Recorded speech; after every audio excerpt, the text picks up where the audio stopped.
just want to take a moment to talk about the different ships that are available in Zephyr Winds of Change. This that you see in front of you is a ship mat. The ship mat ends up representing the ship that you captain. So each ship mat has a different number of components, and each ship is completely unique. So on this ship we see this over here is our hull. And the hull ends up basically being how much damage you can sustain. So to look at a few different ships, this is the bandit ship. On the bandit ship we can see it has a little bit more hull. And on the greaser ship we see even more hull still. So each ship has a completely different makeup, from the hull to the systems you can install and also the crew members that you can station on the ship. The ship hull ends up marking the amount of damage you can take. You start off with one structure upgrade, but you can purchase as many as are available on your ship. There are two different types of hull upgrades.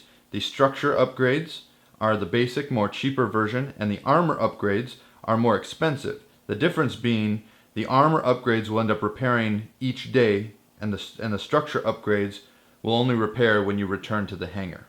When you take damage, you start at the top and you flip them over. When you take one damage, it ends up just damaging one hull. If you took 2 damage, it would damage 2 hull. This is when you start having to worry. When you take a third damage on this ship, if you take this third damage, then you've taken critical damage, and that means your ship is crippled and must return to the hangar. Ship systems are optional upgrades that you can add to your ship to give yourself more abilities during a battle. When you purchase ship systems, you place them in their corresponding slot. Different ship systems cost different amounts, bronze being the lowest and gold being the highest. Throughout your adventures you will collect scrap. Scrap is what's used for money in the Zephyr world. The scrap meters on the side end up tracking the amount of scrap you have. If I were to have 15 scrap, then I would have 1 in the 10 slot and 5 in the 1 slot. With scrap you can purchase ship system, hull upgrades, and crew members. Each ship has different crew stations, where you can hire crew members to give yourself additional battle deck plays.